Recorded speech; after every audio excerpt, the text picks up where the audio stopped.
Hey, everybody, welcome back to the ChatGTM podcast. It's Michael Beck coming to you live here from the RSPA show in Las Vegas, Nevada. I'm joined today with an industry peer, friend, and somebody I admire greatly, Mr. Jeremy Julian. He's the Chief Revenue Officer of CBS NorthStar, the creator of, NorthStar POS? Yeah, right? NorthStar restaurant. Yeah, restaurant management solution, but NorthStar POS. Is it still ordering platform? Order entry is what we like to call it. Yeah, order entry because it's got lots of different ordering platforms, but it's POS at the end of the day. It is. As long as you can take in those orders really quickly and take care of your guests and have all the data you need, I think you've done your job, right? Yep, absolutely. All right.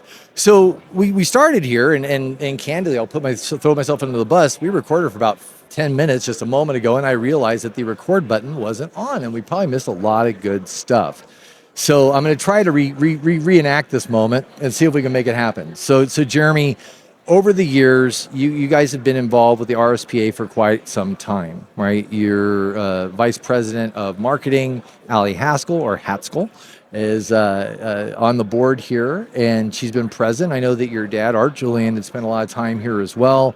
And, you guys have had a presence here for some years now. And in fact, I know that you're not even exhibiting at the show, but you're still here.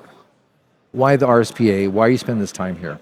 And I shared a little bit ago, and I've shared with quite a few people. But first and foremost, I did spend 7 years on the board, so I was able to influence kind of where we went.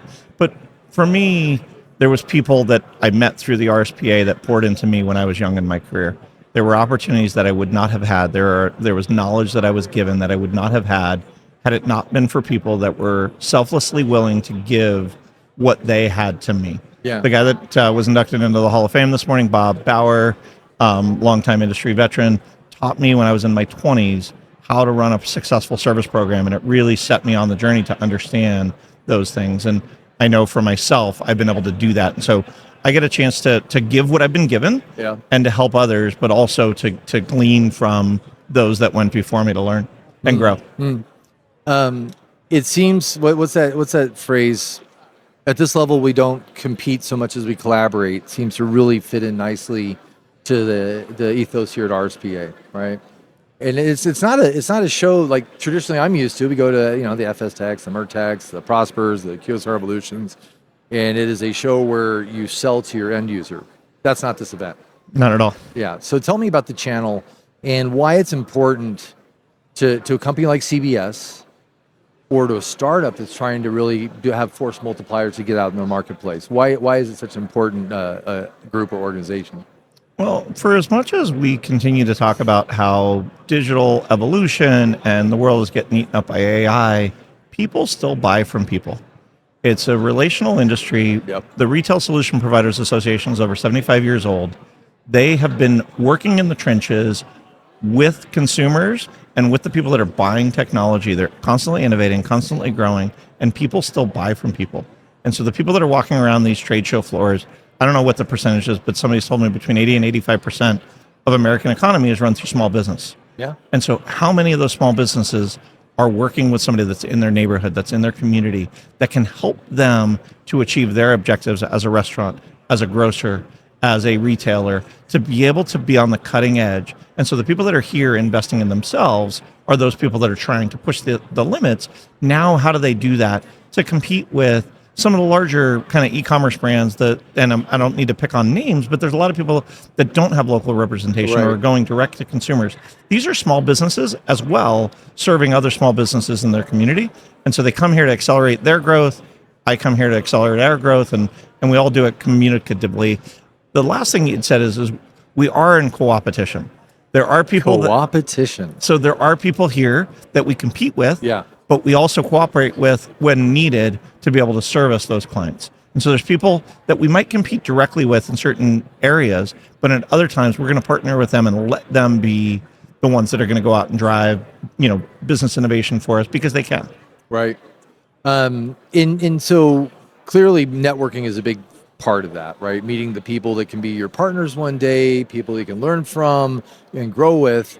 And it's also the sessions that you're taking in here, right? There's a lot of education that's being passed around here. Like today, you and I were both sitting in a session with Tom Bronson on getting your business right for M&A, right? And going to market. What are some of the things that you look forward to coming to the show that I got to sit on that session? It's really, where is the industry going? Again, to use the cliche, don't skate to where the puck is, skate to where the puck is going. Yep. Wayne Gretzky. You don't know that unless you continue to educate yourself. And so for me, that's a part of sitting in those education sessions. Is Tom Bronson, are we in place to sell our business? No. Do we want to sell our business? No. Do we want to acquire a business? Not necessarily. It's not something that's on our roadmap currently. Right. All of that being said, I got a framework walking out of 45 minutes that I would pay money for. And now I'm able to talk to the other people that were in that room. I've got lunch scheduled with Tom in the next couple of weeks to try and, dig into what does that look like if I were to ever get to that place. Right. Where else am I looking? I'm looking at what are people doing with AI? What are people doing with just different hardware platforms? How are people dealing with supply chain challenges? Right. So those networking events, as well as those education events, allow me the opportunity to accelerate what I'm doing. They would take me dozens of phone calls, emails, Teams meetings, or I can show up to the show for 2 days, 2.5 days, and get it all done. Or you can bounce around the dark and really try to figure out. So bending the curve, I think, is what this stuff's all about, right? Absolutely.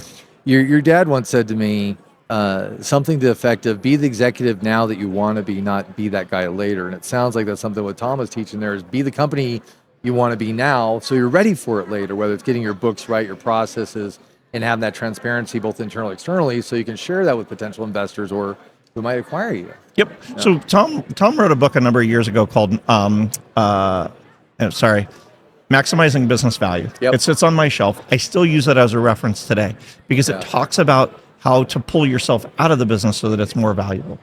What can happen within your business? And I would say this to anyone that's a business owner that's out there listening. If you are the cog in the wheel that the business does not operate without you, the business is not worth nearly as much as if you can go on a 6-week vacation to wherever you want to go and the business can continue to operate. Yeah. And that one principle alone is part of what brought us down the EOS path. Yeah. When we went down the EOS path and you and I were on that journey together, Yep. It's part of what got us to invest in our CRM system, to be able to manage our systems. And I'm not suggesting everybody has to go down the same path that I did, but though that nugget changed our business value and changed my life in a positive way to be able to make our business not only more valuable, but to make me not be the person that had to be there for something to go forward. I can turn my back on the fire. Yep. Or I can turn my back and there won't be a fire. And there won't be. And you know what? Things will continue to operate. Will they operate exactly the way they would have if I was there? No. Yeah. But that's part of what human-centered leadership turns into. But that's some of the opportunities that I got, I don't know, 5 or 6 years ago when I sat in a similar session from Tom, where he handed out a copy of his book. I read his book. It's a short, pretty quick read, but it helped me understand that I was part of the problem. I was the ceiling to the growth of the business. Holding on too tight. Yep. That rope burn. Yep. Right. It's like what that Jocko Willink wrote about decentralized management. Yep. Same thing. Yep. And also is the power of agency, that if you give your team agency, they appreciate it, they value it, and they're going to do something with it, as opposed to I'm being told what to do.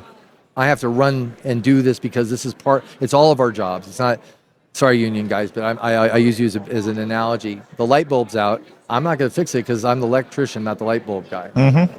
Everybody owns the mission at that point. 100%. Right? You alluded to, or you said something about Allie earlier. It also gave me the opportunity to say, you know what, she runs marketing. Yeah. I'm going to manage her back to the results, yep. Not necessarily how she gets it done. And it's been very liberating, not just for me, but for her as her business leader. Yeah. Well, it's also one of my biggest mistakes I ever made trying to lead people is do it the way I do it. Yep.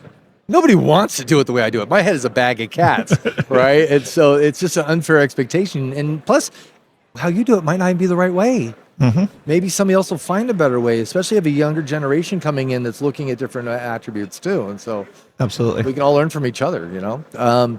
So Jeremy, as far as the industry goes and AI, it almost gets a little redundant talking about it, right?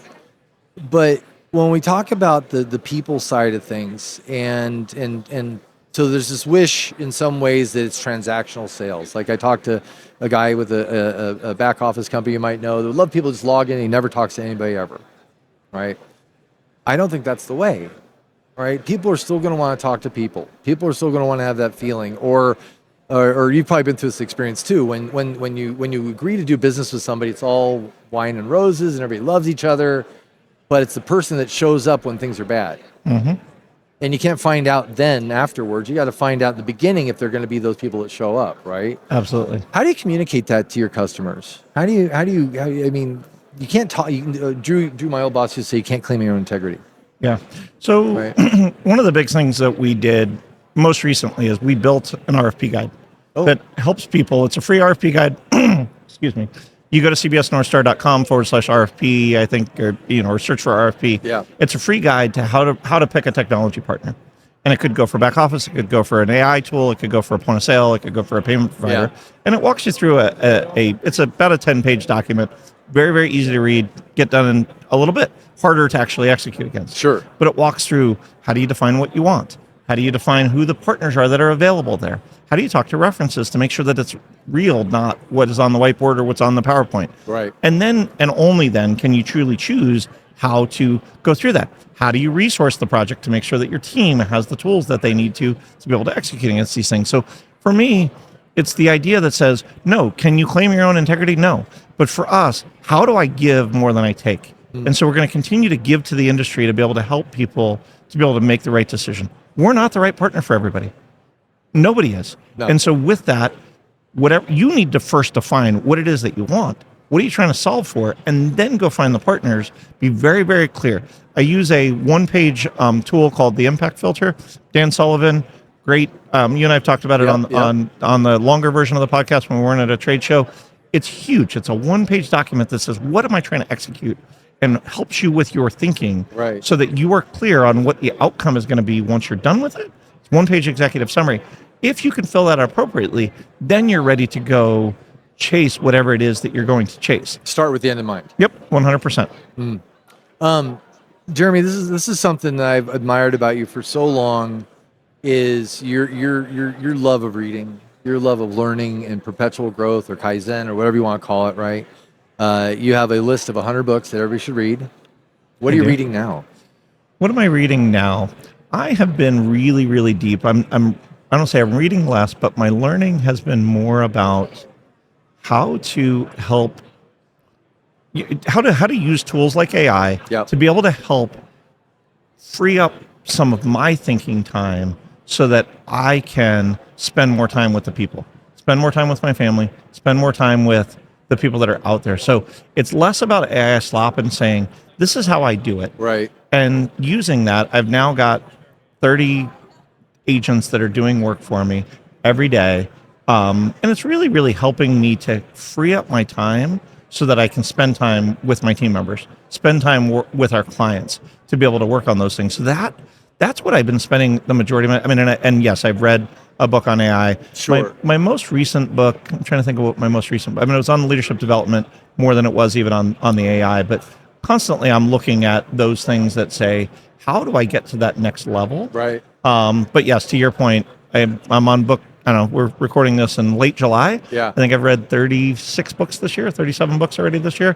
And it's not about the number of books, but what you put in, and again, I happen to be a believer, I'm a Christian, what you put into your body is what's going to come out. So Absolutely. whether it's the time around people here that are going to help you grow yourself and grow your business, whether it's the books that you ingest, it's the podcasts that you listen to, it's all of those different things are huge opportunities for me and for us to continue to take that next step to being where we are. Yeah, and there's a lot of wisdom in that too. Sebastian Engels is somebody I really enjoy who's content out there, and he said, I won't put anything in front of me that doesn't enrich me. No trash TV, no Karen videos, no just BS. It's all, if it's not growing me, I'm not touching it. Yep. I can't claim that because I like me some trash, but it makes sense though. But if you're doing it deliberately, I'm fine with that. Yeah. If you're doing it deliberately, I'm fine with that. My thing is I'm trying to spend 30 to 45 minutes every day learning something new.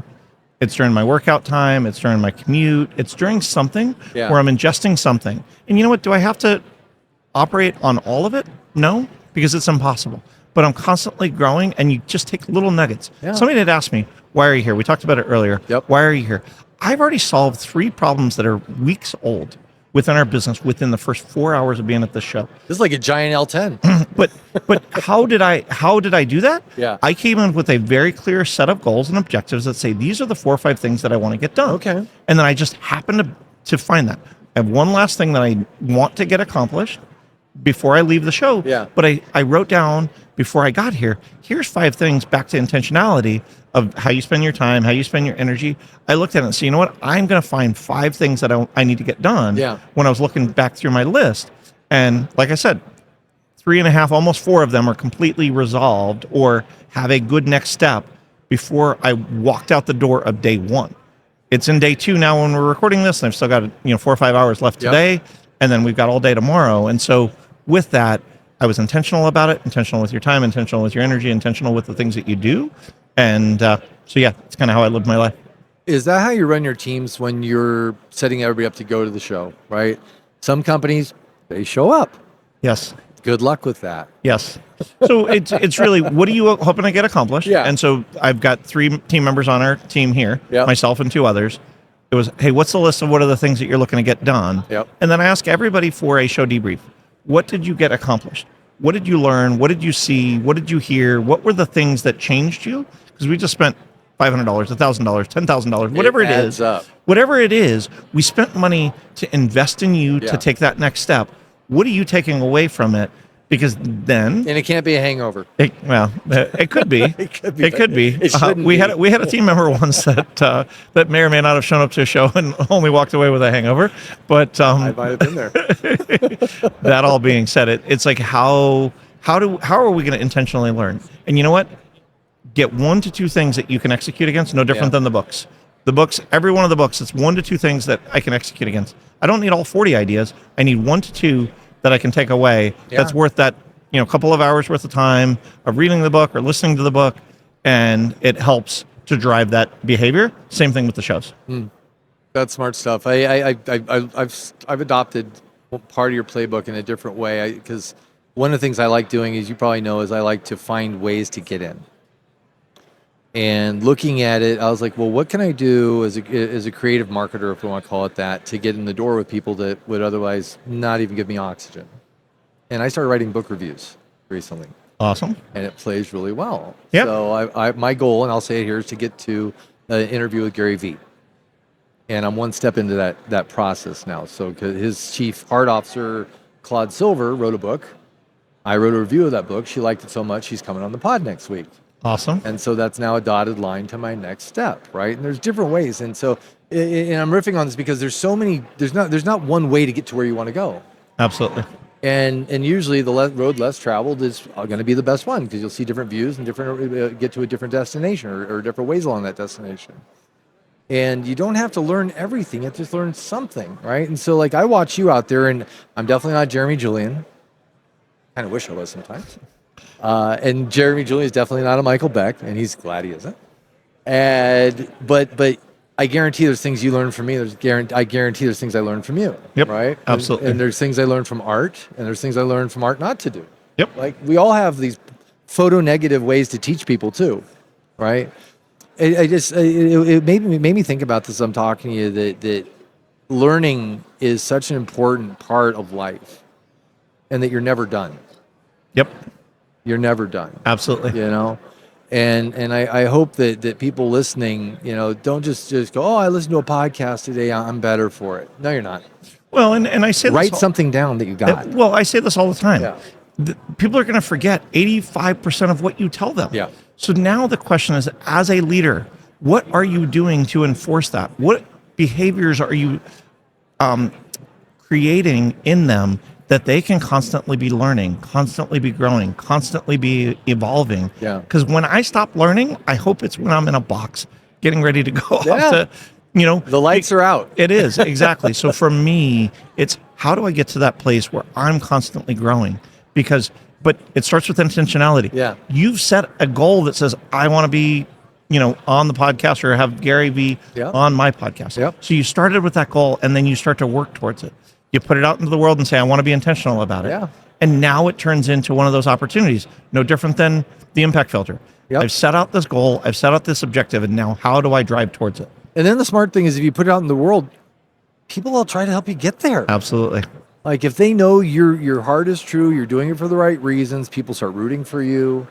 The other thing I love about what we do as podcasters is you said it before, or something close to it, that there was the Wayne Gretzky quote, knowing Getting to where the puck is going going. to go. Right. Yeah.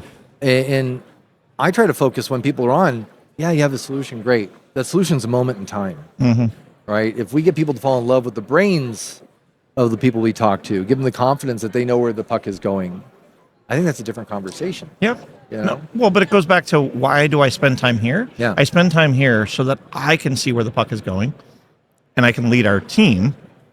But also, I had a fantastic conversation probably about 30 feet from where we're recording this podcast yesterday afternoon with somebody that I admire in the space. And I was able to encourage them on some things that they had done most recently. And so now I'm pouring into that next generation and saying, how do you continue to encourage them to be that lifelong learner, to be that lifelong grower? Why do I have the podcast that I have? It's not because I need it. It's because I want to now encourage these people to share what they know so that they can get out to the thousands or tens of thousands of people that are going to listen to that show so that they can continue to grow. And let's face it, our guests are way more interesting than we'll ever be. 100%. And I walk away also encouraged because I learn things. Yeah. I take one or two things away from every episode that I have and go, I never thought about it that way. Yeah. How can I now incorporate that into my life, into my business, into my people, whatever it is? Yeah. Well, we've been here for about 20 minutes now, which is long for a show interview. So we'll land the plane, so to speak, but I can't do it in good conscience without giving you some kind of plug on what CBS NorthStar does, who you do it for, and why people should care. For those that don't know who we are, we started in the world as a PosiTouch reseller, became the largest PosiTouch reseller in the country, worked with brands, really large brands, and then we built our own point of sale, believe in the freedom of choice. We believe that customers, when coached, can get to where they need to get to be able to operate their business. We don't believe in dictating how your point of sale should be operated, from payments to payroll to online ordering. So we built the NorthStar point of sale solution for that. Yeah. We work with multi-units primarily. Again, love to talk to you, see if it's a right fit. We're not the right fit for everybody, but we are the right fit for those that, and probably our biggest opportunity, and Beck and I have been talking about this, is to get the word out there to let people know that we exist, because we're completely self-funded. We didn't go raise $200 million to go blow up and be on every marketing magazine and at every trade show with the, you guys walked away from some big checks that were offered to you to take the dark side. We did. We did. No. And we said, you know what? Ethically, we decided we wanted to be able to hold true to our values that say, let's partner deeply with restaurants to help restaurants to achieve their objectives to continue to grow. And we're really, really good at that. I love it. I love it. And it's funny, there's so many intersecting paths in our industry. I was talking about the book review thing I did. I reviewed a book by Tim Gannon, co-founder of Outback. I just interviewed Tim last week. That comes full circle back to you, because what I believe I understand is their Stacked brand that they had was what NorthStar was originally built for. Yep. Yeah, no, Stacked was the originators of NorthStar, and so yeah, no, that's it. Well, and again, I've been in this industry for quite some time, and if you treat people properly, if you continue to engage with them, I never ever want to walk down the aisle of a grocery store and see a customer that I screwed over and have to turn around and go the other way because of something I did, something I said, some decision I made. And so I try and live with that principle in mind that says, don't do that. I love it. I love it. Well, Jeremy, outside of being here today, where's the next time people can run into you, have a conversation, put a warm hand in a warm hand? A couple of customer shows. You and I talked about it. I may be at Prosper still, not 100% sure that I'll be at Prosper. Definitely be at QSR Evolution. Definitely be at FS Tech. So love to shake hands, say hello. Might be at RFDC in late in the year. But I'm also very active on LinkedIn. Yes, if you haven't already connected on LinkedIn with me, very, very active there. RestaurantTechnologyGuys.com, CBSNorthStar.com. Very active on the socials, and always willing to take a phone call. Always willing to learn more. See if I can do anything to help you out. Literally, I can attest to that. He's literally one of the best guys in the industry. I know he can't say that about himself, and I just want to make his face turn a little red before I hop off. Well, I am because of everybody else. I would not have any of it without the people that have invested in me, and so if I can invest just an ounce into other people to be able to help them to be better, I'm here for it. I'm living proof. Well, I don't know about living, but anyways, guys, thank you so much for joining Jeremy and I. Again, if you're interested in what they're doing, CBSNorthStar.com. If you want to be on his podcast, the RestaurantTechnologyGuys.com. If you want to look him up on YouTube, he's got a fantastic channel there with all of his shows. Great guests, great content, and something that a lot of this stuff is just uplifting. So I encourage you to tune in. But for now, it's Beck and Jeremy signing off. We'll see you guys on the next one. As always, for my sign off, random acts of kindness, sprinkle that stuff everywhere. You never know whose day you're going to make better, just like Jeremy made my day better by being my friend. And so we'll see you guys later. Thanks for joining us for the special ChatGTM podcast field report from the RSPA RetailNOW Show. A special thanks to our partners at Esper for making this coverage possible. Learn more at esper.io, follow Esper on LinkedIn, or meet the team at the Prosper Forum on August 16th. And if you're an RSPA member, don't forget to cast your vote for Maddie.